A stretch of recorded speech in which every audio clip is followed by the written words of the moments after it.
मित्रों नमस्कार। अध्ययन बिंदु के इस डिजिटली प्लेटफॉर्म पे एक बार पुनः आप सभी का स्वागत है। हम लोग करंट अफेयर पढ़ रहे हैं और करंट अफेयर भी हम लोग दो प्रकार से पढ़ने का प्रयास कर रहे हैं। एक कॉन्सेप्ट या थ्योरी वाले प्रश्न पिछले लगभग 7-8 महीने का, और दूसरा वन लाइनर प्रकार के प्रश्न। तो आज फिर से कॉन्सेप्ट वाले या थ्योरी वाले क्लास में फिर से आप लोग जुड़िए।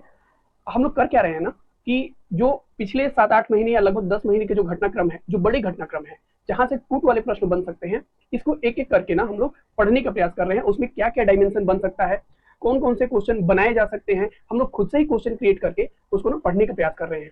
तो इस कॉन्सेप्ट वाले क्लास में अगली ये कड़ी के रूप में हम लोग देखते हैं। ठीक, इसके पहले भी हम लोग बहुत सारी घटनाओं को देख चुके हैं। ठीक, उसमें से लगभग 25 घटनाओं को हम लोग देख चुके हैं। आज 26 नंबर का टॉपिक है कॉन्सेप्ट वाले में, है ना। तो आज का पहला टॉपिक क्या है, देखिए, वैश्विक आतंकवाद सूचकांक 2025। अब जब हम वैश्विक आतंकवाद सूचकांक पढ़ने जाएं, तो अगर जो आप थोड़ा सा ना यूपीपीसीएस चाहे जो भी आयोग के द्वारा परीक्षाएं आयोजित की जाती हैं, उसके प्रारंभिक परीक्षा के पैटर्न से आप परिचित हैं, तो आप देखेंगे ना कि कूट वाले प्रश्नों में अगर जो सूचकांक से कोई प्रश्न आता है, तो 3-4 डायमेंशन से क्वेश्चन बनते हैं। जैसे कि किस संस्था ने इस रिपोर्ट को जारी किया, फिर भारत का स्थान क्या है उस सूचकांक में, वैश्विक स्तर पे प्रथम स्थान पे कौन सा देश है या संगठन है, और अंतिम स्थान पे कौन सा देश या संगठन है। फिर उस जो सूचकांक में कुछ ऐसे कोई की पॉइंट्स तो नहीं है जो भारत से डायरेक्ट संबंधित है या भारत जिससे डायरेक्ट जुड़ा हुआ है। तो इसी प्रकार के प्रश्न हमको, अगर जो सूचकांक हम पढ़ने जाएं, तो हमारा मतलब दृष्टिकोण ऐसा होना चाहिए किसी सूचकांक को पढ़ने का, खुद से ही क्वेश्चन बनाए। क्योंकि हमारा दिमाग क्या है ना कि फिगर में सोचता है। जैसे अगर जो किसी डाटा को हम लोग क्वेश्चन आंसर फॉर्मेट में उस डाटा को अगर जो संकलित कर ले, तो थोड़ा सा ना दिमाग को उसको लर्न करने में आसानी होता है।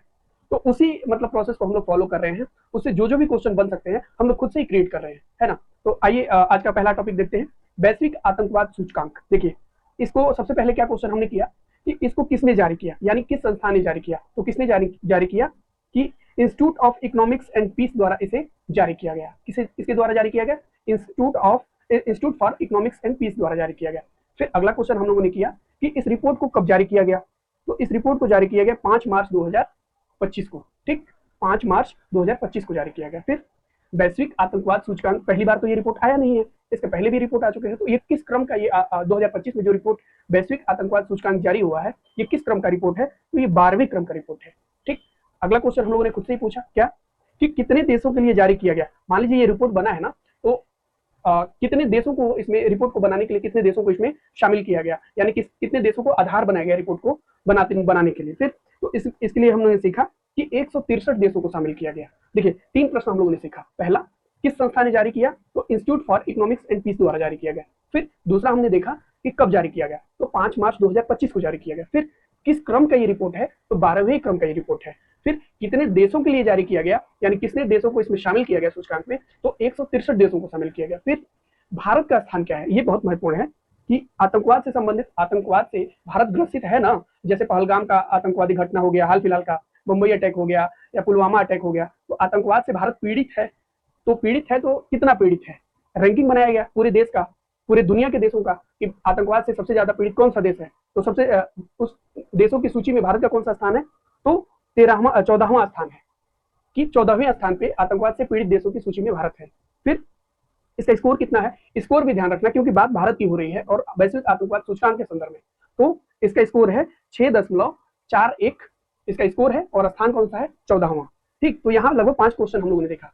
अब देखिए, वैश्विक आतंकवाद से सर्वाधिक प्रभावित देश कौन सा है और सबसे कम प्रभावित देश कौन सा है, ये भी जानना बहुत जरूरी है। तो सबसे ज्यादा प्रभावित कौन सा देश है, तो बुर्किना फासो है। फिर जान के दूसरे नंबर पे जो देश है, आश्चर्य नहीं होगा कि पाकिस्तान है। ठीक, तीसरे नंबर पे सीरिया है, मध्य एशियाई देश सीरिया है। तो पहले स्थान पे कौन सा है, फिर से याद करते हैं हम लोग। पहले स्थान पे कौन सा है, बुर्किना फासो है। दूसरे स्थान पे पाकिस्तान है। तीसरे स्थान पे सीरिया है। और हमारे देश का क्या स्थान है, यानी प्यारे भारत का क्या स्थान है, तो 14वां स्थान है वैश्विक आतंकवाद सूचकांक।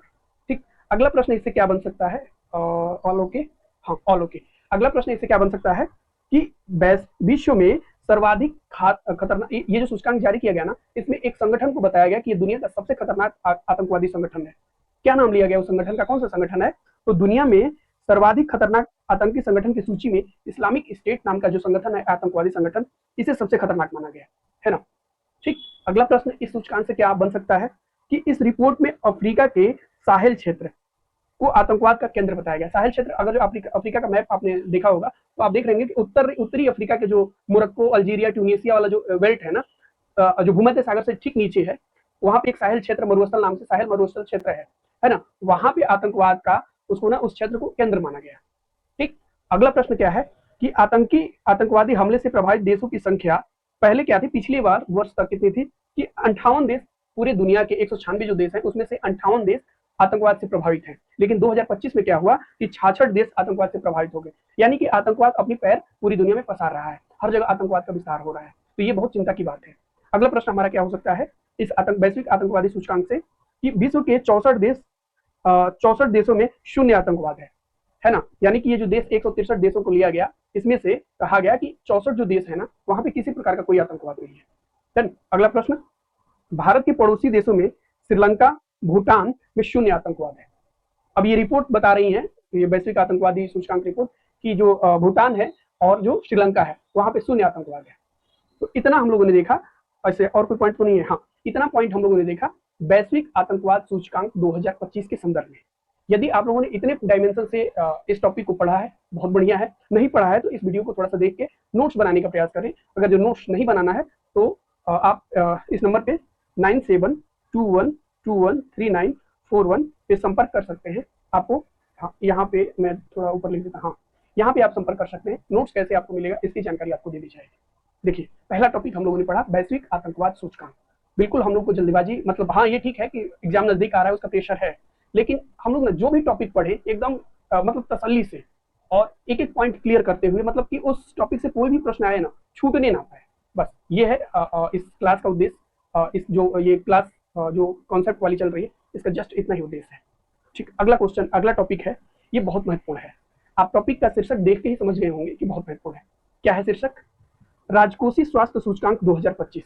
यानी भारत के जितने भी राज्य हैं उनकी राजकोषीय स्थिति क्या है, और कितना उनके जो फिजिकल जो पॉलिसी होती है उसमें कैसा परिवर्तन है, कितना वो ठीक से अप्लाई कर पा रहे हैं, कितना ठीक से अप्लाई नहीं कर पा रहे हैं, इसी को मूल्यांकन करने के लिए ये राजकोषीय स्वास्थ्य सूचकांक 2025 जारी किया गया। देखिए, अब जब हम ये पढ़ें तो हमको क्या क्या अपने आप से क्वेश्चन पूछना चाहिए टॉपिक जब हम पढ़ने जा रहे हैं। तो पहला क्वेश्चन ये कि इस सूचकांक को किसने जारी किया?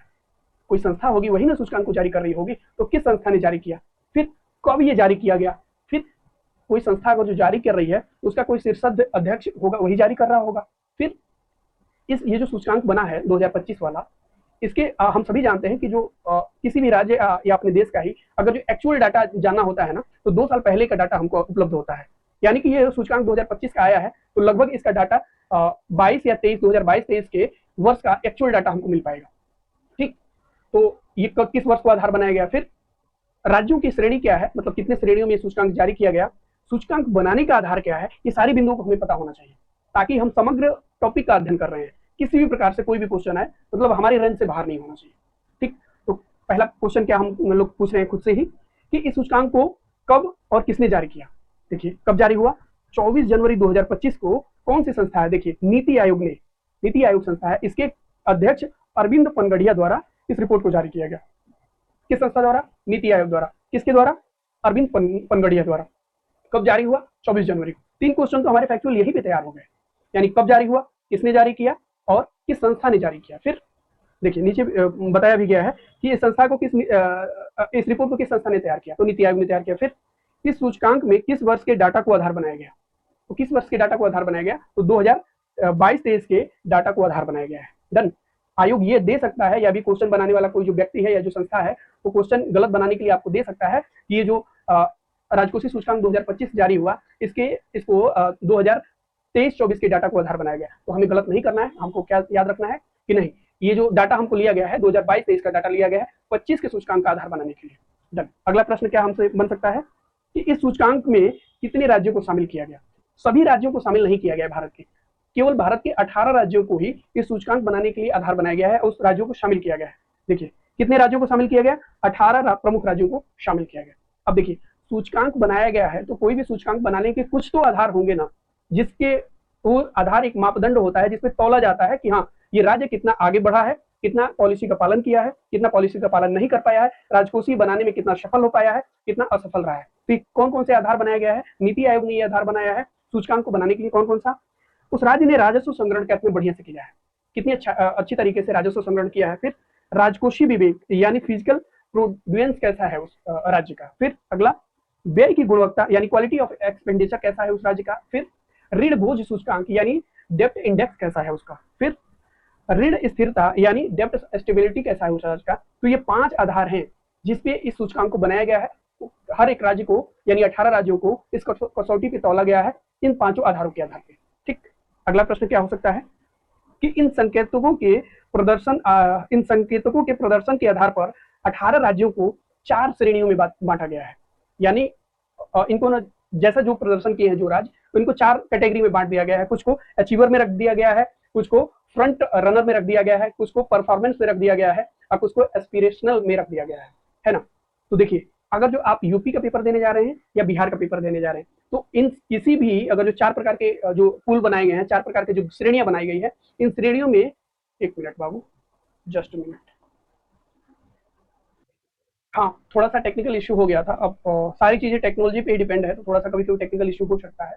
ठीक है, हम लोग कहाँ थे, तो हम लोग इस पे बात कर रहे थे, इस मुद्दे पे, कि अगर जो यूपी का पेपर देने जा रहे हैं और बिहार का पेपर देने जा रहे हैं, अगर जो कहीं भी इन चारों जो श्रेणियां बनी है, यानी अचीवर की श्रेणी जो बनी है, फ्रंट रनर की जो श्रेणी बनी है, परफॉर्मेंस की जो श्रेणी बनी है और एस्पिरेशनल की जो श्रेणी बनी है, इन किसी भी श्रेणी में यदि यूपी का कोई स्थान है और बिहार का कोई स्थान है, तो ये श्रेणी हमारे लिए बहुत महत्वपूर्ण हो जाती है।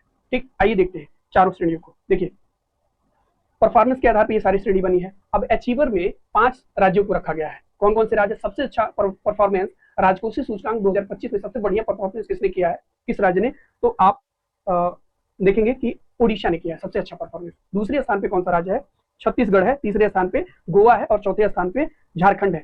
यहाँ पे आप देखेंगे ना कि राजकोषीय जो सूचकांक बना है इसमें प्रदर्शन के आधार पे, तो आप देखेंगे दक्षिण भारत के बहुत राज्यों का, यानी उड़ीसा दक्षिण भारत के राज्यों का स्थान नहीं है। जैसे ही हमारे दिमाग में एग्जाम में कोई क्वेश्चन आएगा तो हम यही समझेंगे ना कि दक्षिण भारत के राज्यों की राजकोषीय स्थिति अच्छी है, तो उन्होंने राजकोषीय प्रबंधन के लिए नीति अच्छी बनाई होगी।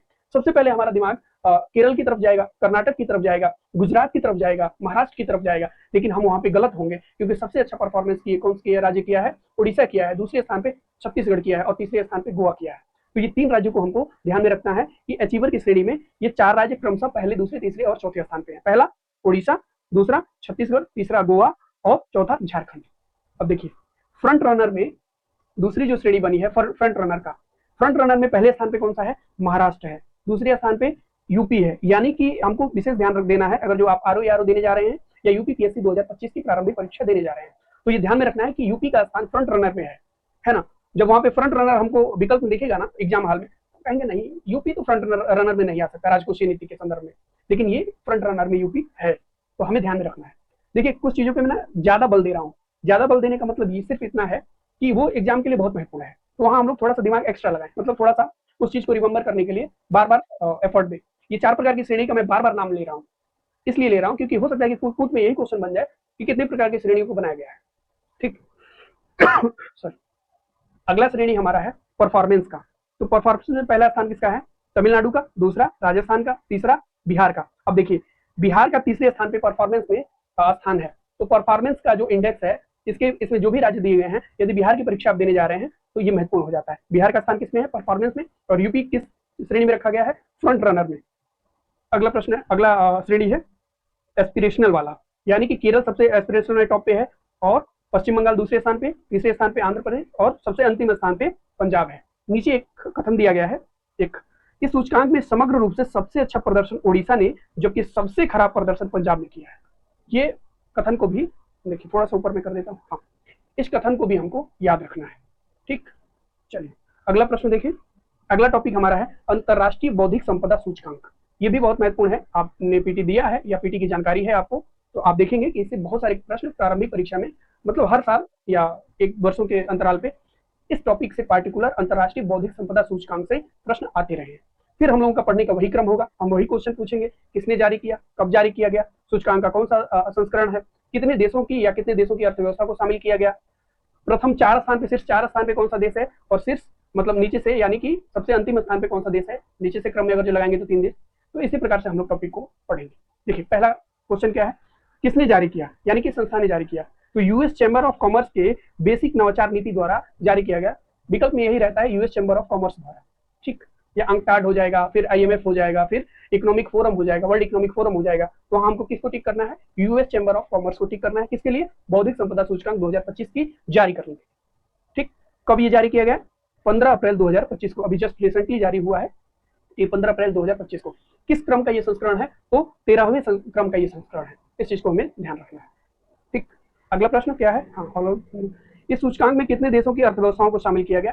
तो 55 देशों की अर्थव्यवस्थाओं को इस सूचकांक को बनाने के लिए शामिल किया गया। देखिए, सिर्फ 4 स्थान किस देशों ने प्राप्त किया, यानी कि सबसे अच्छा अंतर्राष्ट्रीय बौद्धिक संपदा सबसे बढ़िया किस देश की है? तो उस देश में है अमेरिका, फिर यूनाइटेड किंगडम, फिर फ्रांस और फिर जर्मनी। तो 4 देशों को हमको क्रम से याद रखना है कि अंतर्राष्ट्रीय बौद्धिक संपदा सूचकांक में टॉप 4 देश कौन से हैं। याद करिए हमारे साथ, यूएसए, यूनाइटेड किंगडम, फिर फ्रांस और फिर जर्मनी। तो ये 4 देश हैं। किस संस्था ने जारी किया? तो यूएस चैम्बर ऑफ कॉमर्स ने जारी किया। कब जारी किया? 15 अप्रैल को जारी किया। कौन सा संस्करण है? 13वां संस्करण है। फिर कितने देशों की अर्थव्यवस्थाओं को शामिल किया गया? 55 देशों की अर्थव्यवस्थाओं को शामिल किया गया। ठीक है, थोड़ा सा चश्मे पे लाइट आ रहा है इसलिए चश्मा निकाल दिया हमने। ठीक, तो इतना हम लोगों ने सीखा। टॉप 4 में कौन से देश है? यूएस है, यूनाइटेड किंगडम है, फिर फ्रांस है और फिर जर्मनी है। अगला प्रश्न, इस सूचकांक में भारत की क्या स्थिति है? तो 55 देशों की जो 55 देशों की अर्थव्यवस्थाओं का जो अध्ययन किया गया ना, इसमें भारत का स्थान 42वां है। हाँ, 42वां है। जबकि एशिया के 15 देशों में भारत का स्थान 12वां है। यानी एशिया के टॉप 15 देशों में भारत का स्थान 12वें नंबर पे है और 55 देशों के जो टॉप 55 देश हैं उसमें भारत का स्थान 42वां है। ठीक, अगला प्रश्न, हाँ ठीक, अंतर्राष्ट्रीय बौद्धिक संपदा सूचकांक 2025 में एशिया के सिर्फ 3 देश कौन से हैं? यानी एशिया के जो 15 देश हैं उसमें भारत 12वें स्थान पे भारत है और टोटल देश जो है उसमें 42वें स्थान पे भारत है। लेकिन एशिया में सबसे टॉप पे कौन सा देश है? तो सबसे टॉप पे है जापान, दूसरे स्थान पे दक्षिण कोरिया और तीसरे स्थान पे सिंगापुर। देखिए, हाँ, पहले स्थान पे जापान, दूसरे स्थान पे दक्षिण कोरिया और तीसरे स्थान पे सिंगापुर है। तो इस चीज को हमें विशेष ध्यान में देना है। ठीक, तो ये हम लोगों ने सीखा अंतर्राष्ट्रीय बौद्धिक संपदा सूचकांक को। फिर से एक बार याद करते हैं हम लोग, क्या हम लोगों ने सीखा कि अंतर्राष्ट्रीय बौद्धिक संपदा सूचकांक किस संस्था ने जारी किया? तो किसने जारी किया? यूएस चैम्बर ऑफ कॉमर्स ने जारी किया। कब जारी किया? 15 अप्रैल 2025 को जारी किया। फिर कौन सा संस्करण है? 13वां संस्करण है। फिर कितने देशों की अर्थव्यवस्थाओं को इसमें शामिल किया गया? 55 देशों की अर्थव्यवस्थाओं को शामिल किया गया। टॉप 4 देश कौन से हैं? यानी सिर्फ 4 देश कौन से हैं? तो यूएसए है, फिर यूनाइटेड किंगडम है, फिर फ्रांस है और फिर जर्मनी है। भारत का स्थान कौन सा है? 55 देशों की अर्थव्यवस्थाओं में भारत का स्थान 42वां है। फिर एशिया में टॉप 15 देशों में भारत का स्थान कौन सा है? 12वां है। एशिया के टॉप 3 देश कौन से हैं? तो पहले स्थान पे जापान है, दूसरे स्थान पे दक्षिण कोरिया है और तीसरे स्थान पे सिंगापुर है। तो ये हम लोगों ने देखा अंतर्राष्ट्रीय बौद्धिक संपदा सूचकांक। मुझे उम्मीद है कि हमारे साथ इस क्लास में ही सारी चीजों को याद करने का हम लोग प्रयास करेंगे। आप भी प्रयास करेंगे, मैं भी प्रयास करूंगा अपनी तरफ से याद कैसे इस टॉपिक को, जो भी टॉपिक हम लोग पढ़ रहे हैं क्लास में ही कैसे याद कर रहे हैं। थोड़ा सा सहयोग आप करें, थोड़ा सा सहयोग हम करेंगे। करंट अफेयर एकदम बिंदास से हम लोग कंप्लीट करेंगे। ये तो टॉपिक ये कॉन्सेप्ट वाला सेशन चल रहा है। इसी प्रकार हम लोग वन लाइनर वाले में भी अच्छे तरीके से पढ़ रहे हैं। ठीक, अगला टॉपिक हमारा क्या है? देखिए, विश्व प्रसन्नता सूचकांक, यानी कि पूरे एक रिसर्च किया गया कि पूरे विश्व में सबसे ज्यादा प्रसन्न देश कौन सा है और सबसे ज्यादा अप्रसन्न देश कौन सा है। तो आइए शुरू करते हैं। फिर वही क्रम हम लोगों का होगा, किस संस्था ने जारी किया, कब जारी किया, रिपोर्ट बनाने में कितने देशों को शामिल किया गया और विश्व प्रसन्नता सूचकांक में टॉप 5 देश कौन से हैं, टॉप 4 मतलब निम्न प्रदर्शन करने वाले 4 देश कौन से हैं। चलिए एक एक करके क्वेश्चन पूछते हैं अपने आप से। किस रिपोर्ट ने जारी किया? तो इस रिपोर्ट को जारी किया सतत विकास समाधान नेटवर्क द्वारा ग्लैब वर्ल्ड पोल एवं स्वतंत्र संसदीय बोर्ड के सहयोग से। इसमें ज्यादातर यही आता है SDSN, यानी कि यही सतत विकास संयुक्त राष्ट्र सतत विकास समाधान नेटवर्क, ऑप्शन में यही रहता है। वैश्विक बौद्धिक संपदा सूचकांक किसने जारी किया था? तो यूएस चैम्बर्स वाले में हम लोगों ने याद किया था। ठीक, अगला कि इस रिपोर्ट को कब जारी किया गया? तो इस रिपोर्ट को 20 मार्च 2025 को जारी किया गया। डन। रिपोर्ट बनाने में कितने देशों को शामिल किया गया? तो 147 देशों को मिलाकर इस रिपोर्ट को बनाया गया है। ऑल ओके, हाँ सारी चीजें ठीक चल रही है। हाँ, 147 देशों को इसमें शामिल किया गया। रिपोर्ट किसने बनाया? संयुक्त राष्ट्र सतत विकास समाधान नेटवर्क ने बनाया। फिर कब इसको जारी किया गया? तो 20 मार्च 2025 को जारी किया गया। फिर कितने देशों को इस रिपोर्ट को बनाने में शामिल किया गया? तो 147 देशों को शामिल किया गया। फिर सबसे ज्यादा खुश देश 4 कौन से हैं? दुनिया के सबसे 4 ऐसे देश हैं जो टॉप में सबसे ज्यादा खुश हैं। पहले स्थान पे फिनलैंड है ना, और ये लगातार 7वीं बार ये लगातार टॉप किया है, माने सबसे ज्यादा खुश है फिनलैंड। दूसरे स्थान पे डेनमार्क है, तीसरे स्थान पे आइसलैंड है और चौथे स्थान पे स्वीडन है। सबसे खराब प्रदर्शन करने वाले 4 देश कौन से हैं, यानी सबसे दुखी देश कौन से हैं, तो सबसे ज्यादा दुख कहाँ पे है, जहाँ पे आतंकवाद सबसे ज्यादा है।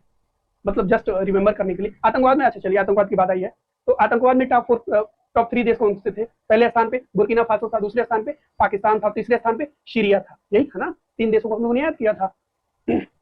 भारत का स्थान आतंकवाद में कितना था? 14वां स्थान था। सबसे खराब प्रदर्शन ये उसमें वैश्विक प्रसन्नता सूचकांक में कौन से देश ने किया? तो अफगानिस्तान सबसे बुरी स्थिति में है, यानी सबसे दुखी देश, दुखी लोग अफगानिस्तान के, फिर सियरा लियोन है, फिर लेबनान है, फिर मलावी है। तो ये 4 देशों को, टॉप 4 देशों को और सबसे खराब 4 देशों को हमको याद करना है। डन। रिपोर्ट बनाने का आधार क्या था? यानी कोई भी रिपोर्ट बनी है ना, तो कुछ तो आधार बना होगा ना जिससे रिपोर्ट बनी है। तो आधार क्या था? सामाजिक समर्थन, प्रति व्यक्ति जीडीपी, फिर स्वस्थ जीवन प्रत्याशा, स्वतंत्रता, उदारता और भ्रष्टाचार की अनुपस्थिति। तो ये 4-5 जो इंडिकेशन थे जिसके आधार पर इस रिपोर्ट को बनाया गया। डन। अगला प्रश्न क्या है? इस रिपोर्ट में भारत की क्या स्थिति है? भारत की स्थिति भी तो जानना जरूरी है ना, कि हम लोग कितने दुखी हैं और कितने खुश हैं। तो ये 100 कितने देशों की रिपोर्ट बनी थी? 147 देशों की रिपोर्ट बनी थी, जिसमें हमारा स्थान क्या है? 118वां स्थान है। ठीक, तो 118वें नंबर पे हम खुशी के मामले में हैं, जबकि 2024 में कौन से स्थान पे थे? 126वें स्थान पे थे। तो थोड़ा सा खुशी तो बढ़ी है हमारे यहाँ। ठीक, तो खुश होने की बात है। डन। अगला, समग्र रैंकिंग में अफगानिस्तान को अंतिम स्थान यानी 147वें स्थान पे प्राप्त हुआ। यह विश्व का सबसे दुखी देश है। जस्ट ये एक लाइन लिखी है कि विश्व का सबसे दुखी देश कौन सा है? अफगानिस्तान। सबसे खुशी देश कौन सा है? खुशी देश फिनलैंड है। फिर भारत के पड़ोसी देशों में चीन का स्थान 68वां है, नेपाल का 92वां है, पाकिस्तान का 189 है। नहीं, ये 189 नहीं है, ये केवल 89 है। यहाँ पे गलती से 189 लिख दिया गया, क्योंकि उतने देशों की तो रिपोर्ट ही नहीं जारी हुई है, तो 89 है। फिर म्यांमार का स्थान 126 है, यानी हाँ यहाँ पे आपको दिखेगा 126 है, यानी 126वां स्थान है। और श्रीलंका का स्थान 133वां है। ये समझ में नहीं आ रहा पाकिस्तान हमसे ज्यादा खुश कैसे है ना। तो ये सोचने वाली बात है कि ये मतलब ये जो रिपोर्ट बनाए हैं लोग, ये एकदम कंफर्म है कि ये 89 ही है पाकिस्तान का। ये रिपोर्ट बनाने वाले लोग मतलब कौन सी दुनिया से आए हैं कि पाकिस्तान हमसे ज्यादा खुश है? तो ये तो रिपोर्ट में थोड़ी सी नाइंसाफी है। फिर अगला क्वेश्चन क्या है कि इस रैंकिंग में दान देने और समाज सेवा के मामले में शीर्ष स्थान पे इंडोनेशिया रहा है। ये लाइन थोड़ा सा ध्यान में रखिएगा आप लोग, जब कूट के प्रश्न बनेंगे ना, हो सकता है कि यहाँ से क्वेश्चन बन जाए। ठीक, अगला प्रश्न क्या है कि विश्व वायु गुणवत्ता रिपोर्ट 2024, ये आज का हम लोगों का अंतिम टॉपिक होगा। हाँ, अंतिम टॉपिक है, 30 नंबर है, अंतिम टॉपिक। 5 ही टॉपिक हम लोग को डेली पढ़ना है। ठीक है, पहला फिर से वही क्वेश्चन हम लोग करेंगे कि इस रिपोर्ट को किसने जारी किया, किस संस्था ने जारी किया, कब जारी किया, कितने देशों को इसमें शामिल किया गया, या कितने स्थानों को या शहरों को शामिल किया गया, भारत का स्थान क्या है, या सिर्फ 5 देश कौन से हैं, और सबसे खराब स्थिति किसकी है। ऐसे ही तो हम लोग पढ़ रहे हैं। चलिए पढ़ते हैं। किस संस्था ने ये रिपोर्ट जारी किया? तो स्विस कंपनी की IQ एयर ने इस रिपोर्ट को जारी किया। डन। अगला, ये कब रिपोर्ट जारी किया गया? तो इस रिपोर्ट को जारी किया गया मार्च 2025 में। फिर कितने देशों को शामिल किया गया इस रिपोर्ट को बनाने में? तो 138 देशों को शामिल किया गया और 8,954 शहरों को शामिल किया गया इस रिपोर्ट को बनाने। ये दोनों डाटा हम लोग को विशेष ध्यान में रखना है। कूट वाले प्रश्न बहुत अच्छे से बन सकते हैं यहाँ से। यहाँ 38 की जगह पे 148 दे दे और यहाँ 8,000 की जगह पे 9,000 कर दे, 9,954, गलत हो जाएगा। डाटा हमको थोड़ा ध्यान में रखना है, विशेषकर जो 2024 प्रारंभिक परीक्षा UPPCS ने जो आतंकित किया है, यानी करंट अफेयर में, उसको ध्यान में रखते हुए डाटा को भी हमको विशेष ध्यान देना है। चलिए, सबसे प्रदूषित शीर्ष 5 देश कौन से हैं? यहाँ भारतीय स्थान ठीक ठाक है, देखिएगा थोड़ा सा शर्मिंदगी की बात होगी कि प्रदूषण में हम लोग की स्थिति क्या है। चलिए देखते हैं। शीर्ष सबसे प्रदूषित 5 देश कौन से हैं? तो चाड पहले स्थान पे है, यानी अफ्रीका का, मध्य अफ्रीका का जो देश है ना, चाड, यानी कि साहिल प्रदेश के जस्ट नीचे वाला पोर्शन, यानी ट्यूनीशिया, मोरक्को के, अल्जीरिया के जस्ट नीचे है ना। फिर बांग्लादेश का दूसरा स्थान, पाकिस्तान तीसरे स्थान पे, डेमोक्रेटिक रिपब्लिक ऑफ कांगो, ये भी दक्षिण अफ्रीका का ही राज्य देश है, इसको स्थान चौथा मिला है, और 5वां स्थान भारत को मिला है। ठीक है, तो 5वें स्थान पे भारत है, पहले स्थान पे चाड है, दूसरे स्थान पे बांग्लादेश, तीसरे स्थान पे पाकिस्तान, चौथे स्थान पे डेमोक्रेटिक रिपब्लिक ऑफ कांगो और 5वें स्थान पे भारत है। सबसे प्रदूषित दुनिया के सबसे प्रदूषित शीर्ष 5 शहर कौन से हैं? ये तो हो गई देश की बात। और सबसे 5 प्रदूषित शहर कौन से हैं? तो पहला स्थान है बर्नीहाट, अपने ही देश का है, मेघालय का। फिर दूसरे स्थान पे नई दिल्ली है, तीसरे स्थान पे ये करागांड है, कहाँ का, कजाकिस्तान का। फिर मुल्लापुर है, ये पंजाब का। हाँ, तो ये 4 टॉप सबसे प्रदूषित देश सिटी हो गए। देखिए, सबसे प्रदूषित राजधानी कौन सी है? दिल्ली है, भारत की राजधानी दिल्ली है। लगातार 6वें वर्ष सबसे प्रदूषित राजधानी पूरे विश्व में बनी हुई है। फिर सबसे स्वच्छ शहरों में मायाग्यूज और प्यूर्टो रिको है। तो ये दोनों सिटी को हमको ध्यान में रखना है कि ये देश, ये जो शहर है ये सबसे स्वच्छ है। अगला एक बिंदु देखिए कि दुनिया के सबसे स्वच्छ क्षेत्र कौन से हैं, तो ओसनिया है। ओसनिया क्षेत्र जो है ये दुनिया का सबसे स्वच्छ शहर है, मतलब क्षेत्र है। अब ओसनिया में कौन कौन से देश शामिल होते हैं, तो 14 देशों को ओसनिया में शामिल किया गया। कौन कौन से देश हैं इसमें, ऑस्ट्रेलिया है, न्यूजीलैंड है, पपुआ न्यू गिनी है, फिजी है, सोलेमन है द्वीप है, माइक्रोनेशिया है, वानुतुओ है, समोआ है, किरिबाती है और टोंगा है, मार्शल द्वीप है, पलाऊ है, तुगालू है और नसाऊ है। तो ये सब, हाँ थोड़ा सा ऊपर कर देते हैं। तो ये 14 देश हैं जो ओसनिया क्षेत्र में निवास करते हैं, अवस्थित हैं। और ये ओसनिया जो क्षेत्र है ये सबसे सुरक्षित क्षेत्र है पूरे विश्व में, स्वच्छ शहर है पूरे विश्व में। और सबसे प्रदूषित राजधानी कौन सी है लगातार पूरी दुनिया में, तो लगातार 6वें वर्ष नई दिल्ली बनी हुई है। तो ये था जस्ट आज हम लोगों का करंट अफेयर कॉन्सेप्ट वाला जो हम लोग पढ़ रहे हैं उसकी सीरीज का ये अगला पार्ट है। इसी प्रकार हम लोग ना आज कितने टॉपिक हो गए, आज 35-30 टॉपिक हो गए। हम लोग का टारगेट है कि 100 टॉपिक इसी प्रकार हम लोग पढ़ेंगे। 30 टॉपिक तक आज हम लोग पहुंचे हैं, 100 टॉपिक हम लोग को पढ़ना है। ठीक, 100 टॉपिक अगर जो हम लोग पढ़ लेंगे ना, अगर जो मन से पढ़ लेंगे और नोट्स बना लेंगे या नोट्स मंगा के मुझसे अगर जो आप लोग कहेंगे तो मैं भेज दूंगा, नंबर पे कॉन्टेक्ट कर लीजिएगा। अगर जो 100 टॉपिक तैयार कर लिया, और एक और टारगेट है हम लोग का कि वन लाइनर का 2000 क्वेश्चन तैयार करना, जिसमें से 165 क्वेश्चन केवल राष्ट्रीय घटनाक्रम से हम लोगों ने वन लाइनर के फॉर्म में पढ़ा है। तो अगर जो मान लीजिए 2000 नहीं भी हो पाता है, 1500 ही क्वेश्चन वन लाइनर का हो जाता है और ये 100 टॉपिक हो जाता है अगर जो राष्ट्रीय और अंतर्राष्ट्रीय घटनाक्रम का। और इस टॉपिक में हम लोगों ने वन रिपोर्ट देख लिया है, भारत का वन रिपोर्ट देखा है और यूपी का वन रिपोर्ट देखा है। बिहार के वन रिपोर्ट पढ़ने की अभी आएगा टॉपिक, तो हम लोग पढ़ेंगे। फिर क्या है, नेशनल बजट, बिहार का बजट और यूपी का बजट, फिर नेशनल इकोनॉमी सर्वे, बिहार का इकोनॉमी सर्वे और यूपी का इकोनॉमी सर्वे। तो ये जो बड़े बड़े टॉपिक है ना, इसको हम लोग इसी प्रकार पढ़ने का प्रयास करेंगे। अगर जो वीडियो थोड़ा सा भी आप लोगों को ठीक लग रहा हो और कंटेंट पसंद आ रहा हो, तो अगर जो सब कुछ ठीक लग रहा हो तो एक बार लाइक कर दीजिएगा, अगर जो सब्सक्राइब ठीक लगे तो कर दीजिएगा, अगर जो आपके यूजफुल अगर जो कंटेंट दिख रहा है तो। बाकी हम लोग मिलते हैं अगली वीडियो में, तब तक अपना ध्यान रखिए और पढ़ाई को जारी रखिए, एग्जाम बहुत नजदीक है। ओके, मिलते हैं हम लोग अगली वीडियो में।